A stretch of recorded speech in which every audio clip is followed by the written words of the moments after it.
Hello, hello. We are still a few minutes away from the top of the hour, but wanted to hop on and just get loaded up and ready to go here. So nice to see some of you popping in here. We got just a couple more minutes till we get started. But like usual, I like to know how you're doing. So if anybody doesn't mind, kind of dropping me a quick note or two just in the chat to tell me how you are. Let me swap that out. Dun, dun, dun. I've got a new office set up here and it's making my, it will eventually make my life easier, but right now it's making it a little bit more challenging. So let's do this. Probably should have tested that. Thank you, friends. Hey, someone's feeling energized this week. What? All right, here's what we're gonna do. I'm gonna swap my camera over. Actually, let me see if I can do this instead. Isn't this fun when you get on, you're like, this is a professional speaker, right? And then I'm like, I gotta try and do this one differently.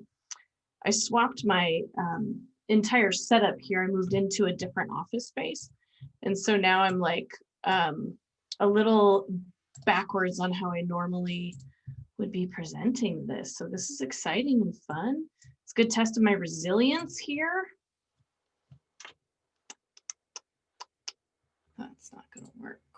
And then we'll bring Zoom over here.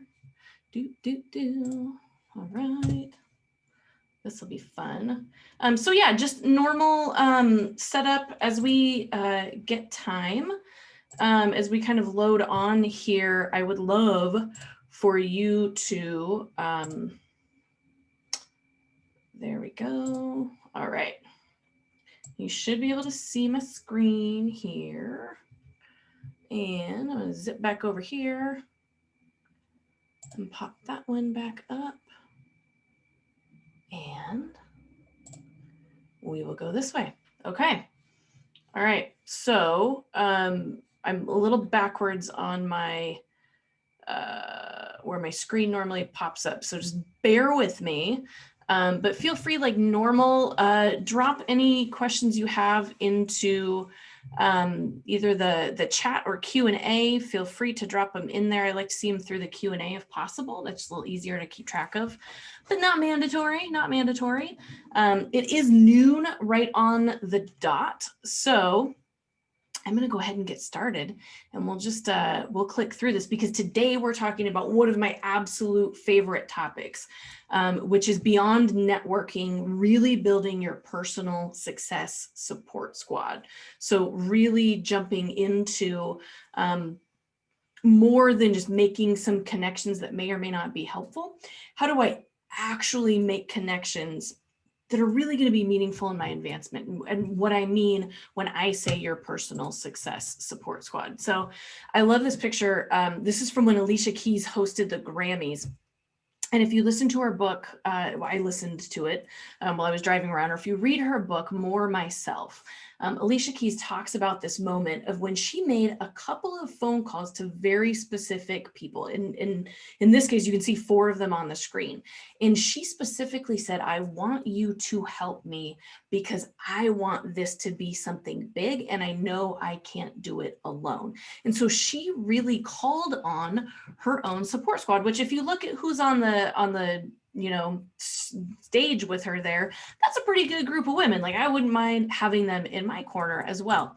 So when we hear the word support squad, we think, not just someone who's, cheering you on, not just somebody who's celebrating you as you're, going about your day-to-day business or cheering on when you win or picking you up kind of when you fall.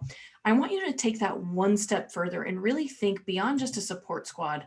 Think also what I would call an army of advocates. Now, to me, an army of advocates, you might have heard me use this phrase before. What I mean by it is a set of individuals. It doesn't have to be 50 people. It can be, 1, 2, 3. It doesn't have to be a ton of them, but people who are really going to go the extra mile for you. These are the ones that are going to take the phone call from you. They're the ones that are going to make time to help you prep for that interview. They're going to sit down and give you really good advice, and they're actively going to work on your behalf. So think like sponsors, not just mentors, but actively sponsoring you, helping you get better, helping you do more. That's what I'm talking about when I talk about Army of Advocates. Now, one of the big kind of misnomers or misjudgments about all of this is that advocates have to be raving fans. They have to be people that already know us really well. They're people that are already invested in our success. They're people that, are like, oh, they're on, they already have the foam finger printed with your name on it. And, she's number one. That's not actually a prerequisite for somebody to be an advocate for you. We want them to be effective. We want them to know your story. And most of all, we want them to actively and intentionally work to help you. And that doesn't mean that they have to be, this person with this really intimate knowledge of you and be like your number one fan, champion, kind of cheering you on. We just need it to be effective. So when I talk about an army of advocates, we really want to spend some time intentionally building that. And there's really 3 aspects of this that's important to consider. Number one, the who. Who are we actually going to want in this army of advocate kind of bank, if you will. Now, understanding that they don't have to be number one fans, then who do we look for? And we'll kind of go through that. Number 2, the how. Once we figure out like who we want to connect with, how the heck are we actually going to get to them and kind of get them engaged and get them over here with us to say, yeah, I want to help you. And then number 3, it's the what the heck do I say? Now that I'm in the room, or I'm, virtually in the room with them at least, what do I do now? And how can I be actually effective and really beyond functional, really, really critically effective in that communication? So where do we kind of take it once we've got the opportunity there? All right, so let's talk about the who. So when I say who, and I talk about your army of advocates, you want to look for people who are influencers or connectors. Now, some people are both. They're both influencers and they're connectors, but they might fall more into one category than another. So look for people who are well-known in your area. So this webinar is geared specifically for people working in local government. So this might vary by department. It might vary by city, depending on what you're trying to do. It might be a different state. Look for those people who are influential there. Now, that might mean people who are currently actively working in local government, so currently holding a position. It might be people who are long retired or even recently retired, but still stay really active in the circles. Connectors. Connectors are people that may not necessarily be influential, but holy cow, they know everybody. Now, there's probably somebody that came to your mind, whether or not they're useful in terms of the advocates that you want to build. There's probably somebody that you know, or you might be that person that you go, wow, anytime I need anything, I can ask her about this and she's going to know this person, talk to that person, talk to that person. They kind of have their finger just sort of on the pulse of what's going on. And they've got a pretty good relationship with a lot of people around. And they're not afraid to help make those connections. They're actually somebody that people look to for that. Now, if you don't know who the influencers are or who the connectors are, maybe you're looking at relocation to like a different state. Maybe you're new in an area or an organization and you're like, dude, I don't even know where to start. Begin somewhere and start asking.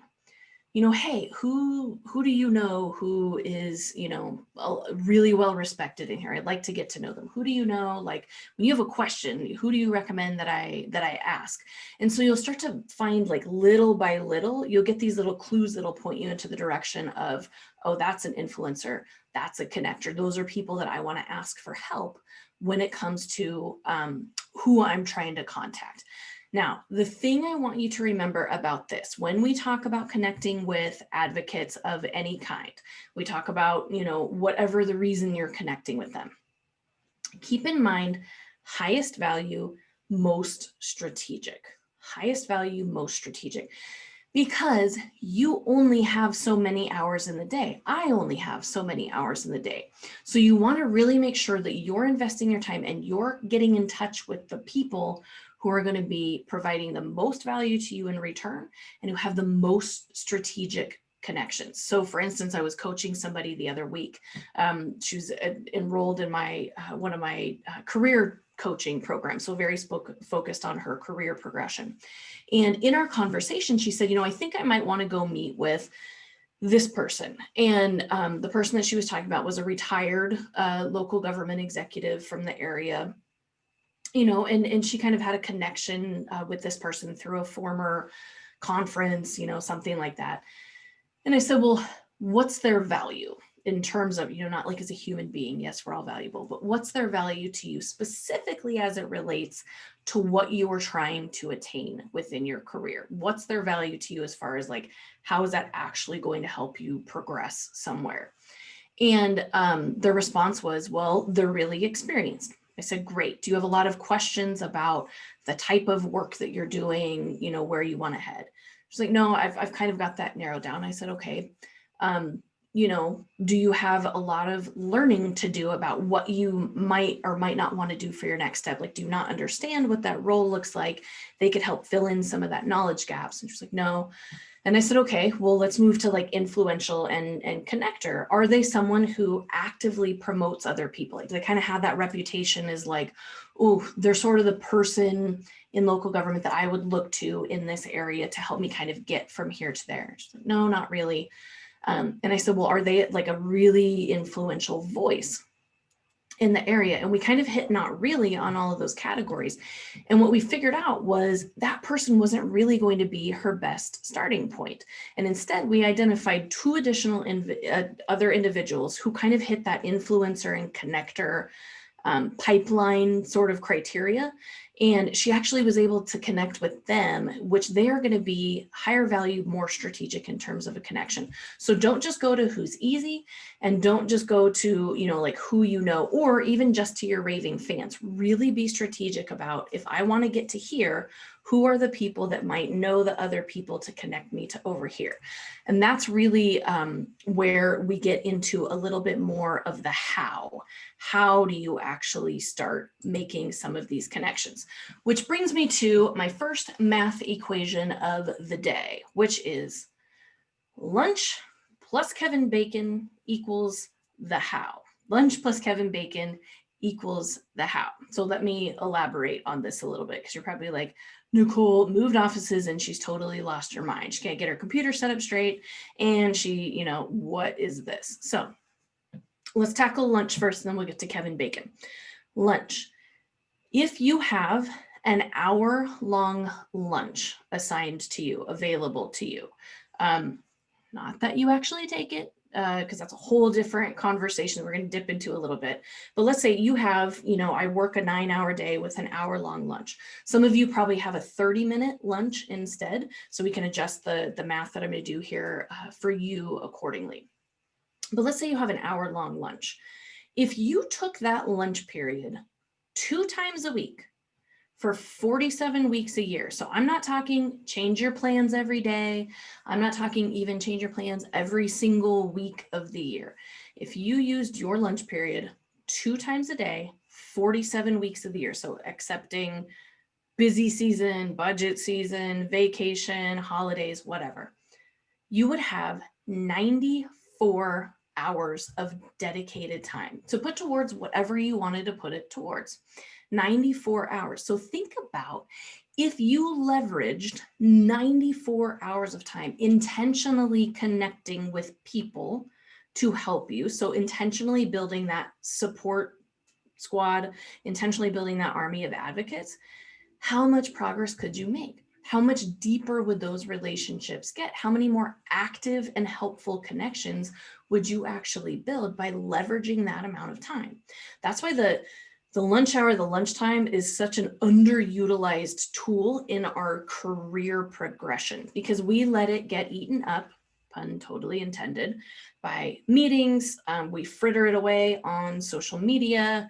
We run errands, we do all this other stuff that, yeah, it's all important to some degree, maybe not frittering away your time on social media, but is it helping you move forward? And at some point, that's a choice you have to say, can I intentionally use my time differently so that I can actually make the progress that I want?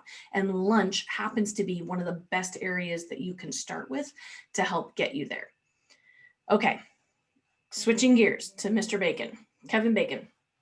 There is a thought in Hollywood, you guys have probably heard 6 steps to Kevin Bacon or 6 degrees of Kevin Bacon, is this idea that you can connect any actor in Hollywood back to Kevin Bacon in 6 steps or less, that there's really only 6 degrees of separation between Kevin Bacon and anybody else active in Hollywood. So it doesn't matter how old the actor or how new the actor, but that there's only 6 degrees of separation. I love this as an networking tool, as a thought framework for how we can look at this, because a lot of people will say, well, Nicole, I know who's influential and I know who the connector is, but I don't know them. So I'm not going to be able to reach out to them. They're never going to return my phone call, or, even sometimes even worse, I did reach out and they actually didn't call me back. It was really awkward. And so it kind of creates this little barrier that stands between you and getting where you want to go.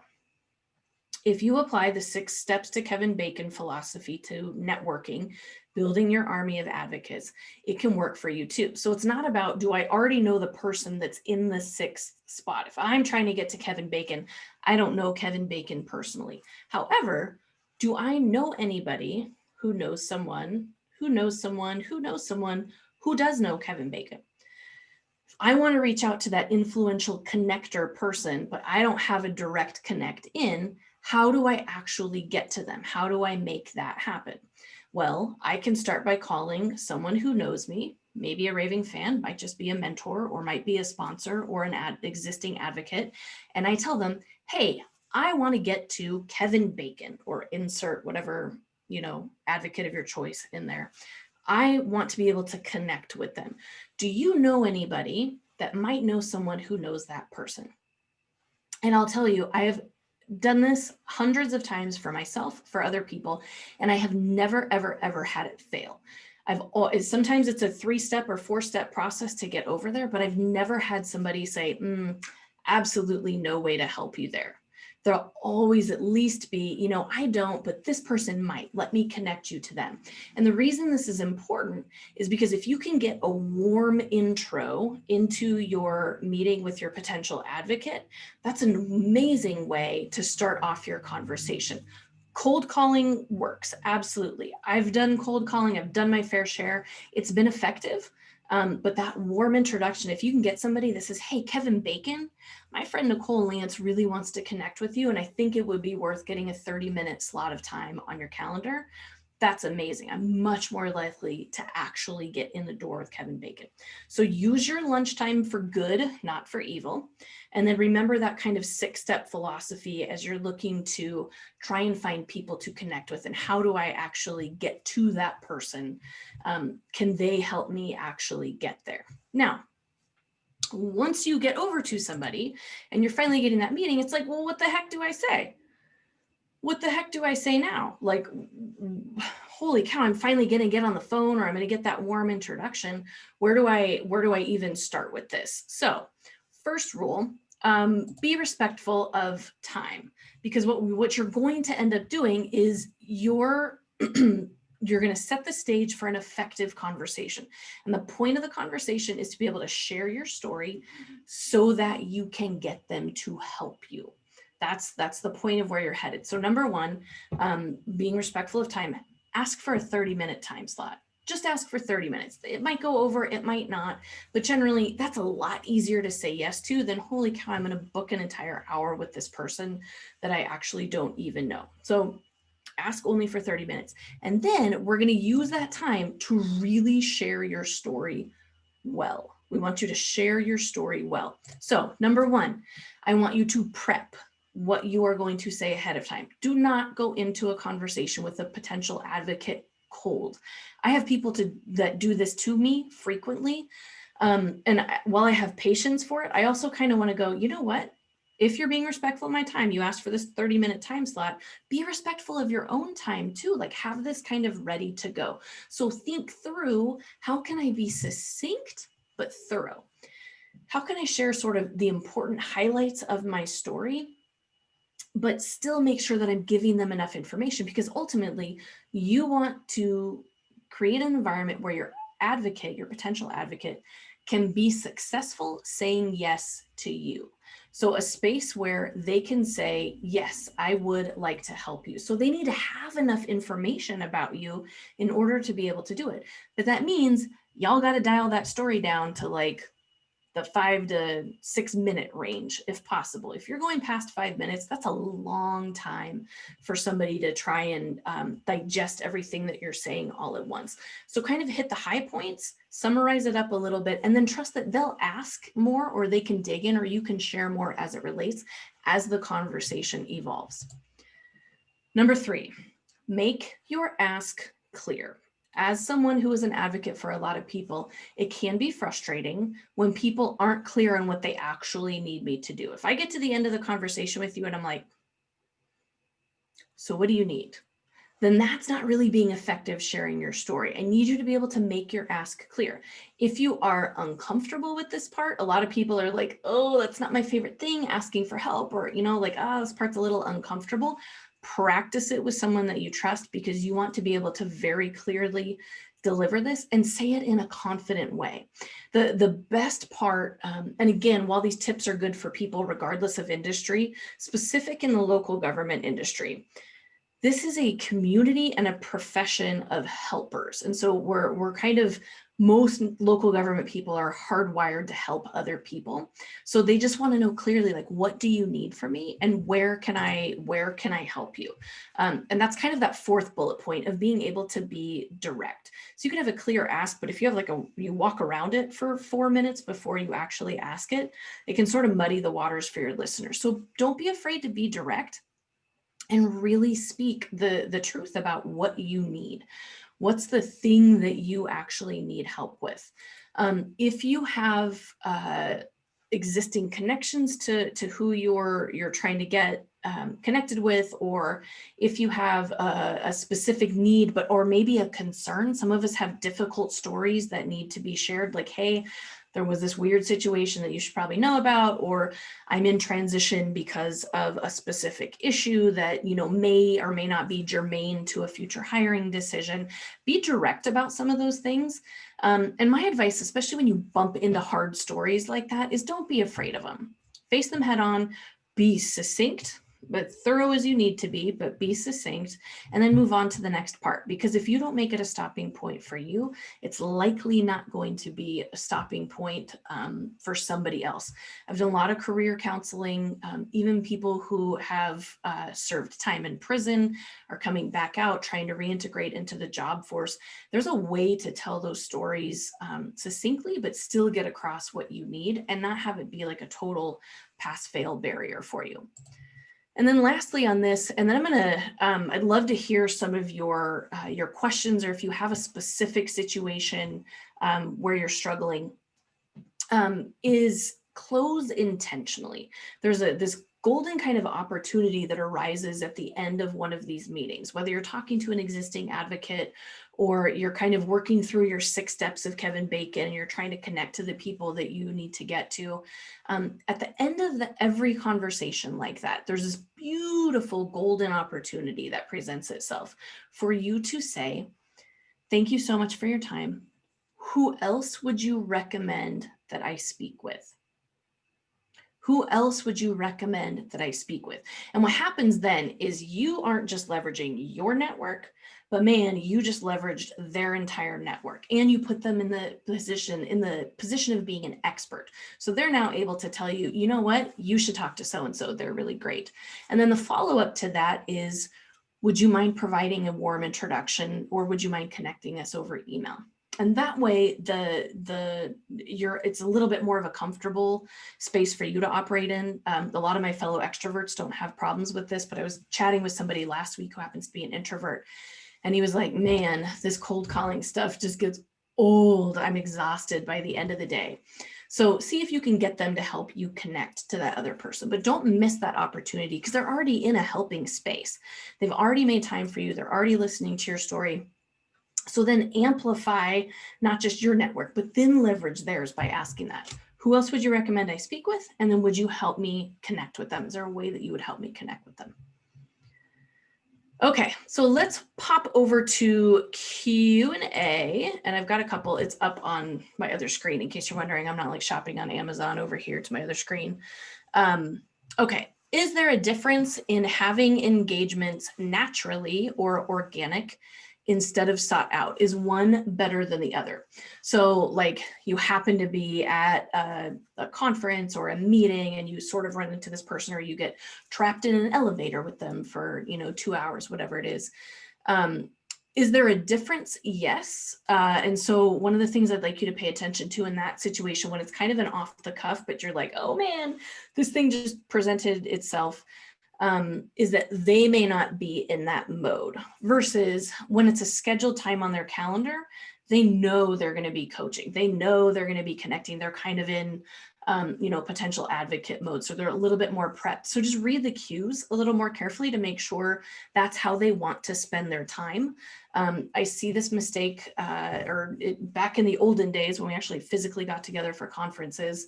I would see this oftentimes with grad students or interns, and these executives are here and they're reconnecting with people they haven't seen in a few months, and the students or the interns are trying to like monopolize 30 minutes of their time for a very dedicated conversation about their own career progression, which may or may not be how that person wants to spend their time in that setting. My preference for this is to be able to get them into a scheduled time when you can have a really dedicated, focused conversation.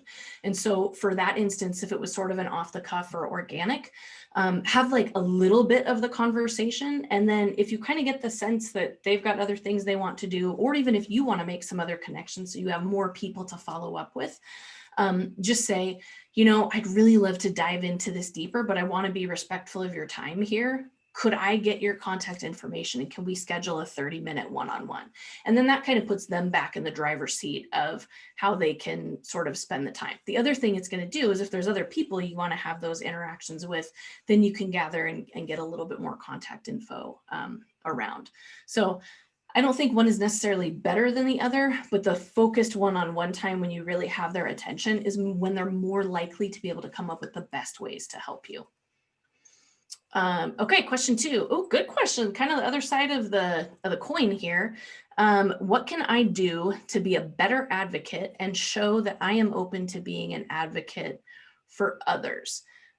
Yes, number one, I love that this is even on your radar, because a lot of people don't think about being an advocate intentionally. It's sort of like it might happen, or you might find people kind of gravitate towards you, but there is a difference when you start to put yourself out there that way. So a couple of different ways.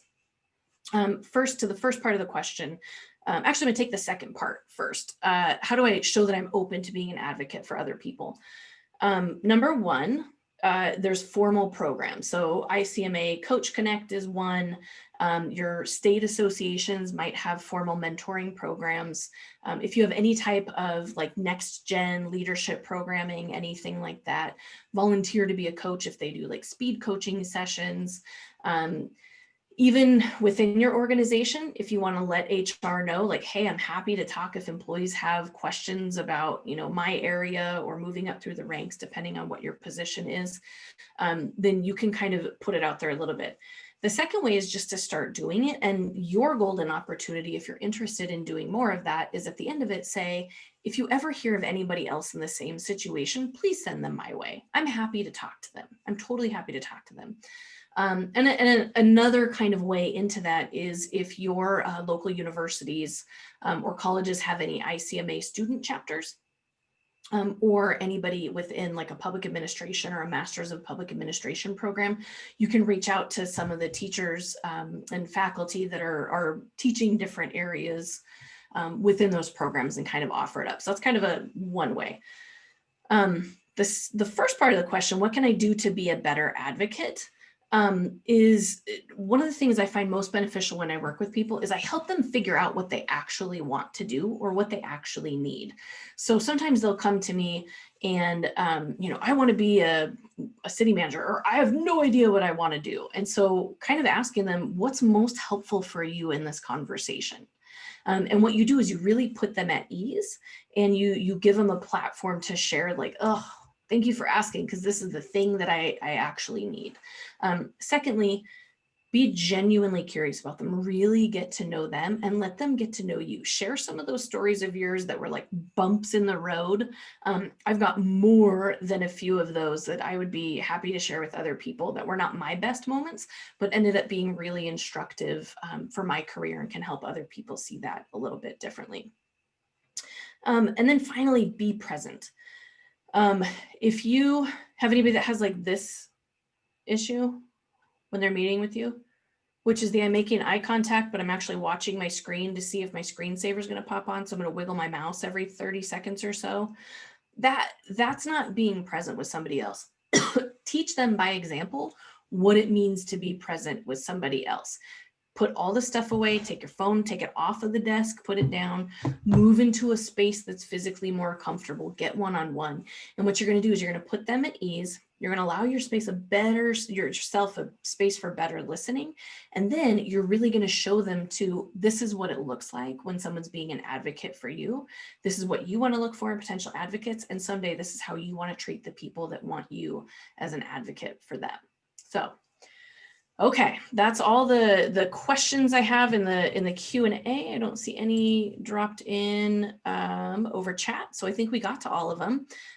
We're right towards the end of the session. So I did want to offer, if anybody is interested in one-on-one coaching, I do offer that through my Take Hold of Your Trajectory career coaching. It's specifically for people that are looking at career progression, career moves, or like, hey, can you help me prep for this thing? I'll do a mock interview with you. That's one. In January, I'm offering another round of my Be Intentional coaching program. So if you're kind of figuring out, I'm not really sure where I want to go, or I have this goal that I really want to get to and like no idea how to get there, that might be a good fit for you as well. It's actually a coaching cohort type of program, but really focused on you accelerating towards the things that you want to grow towards. And then next month, holy cow, we're already to December. Thank you, 2020, for the fastest, slowest days of our lives.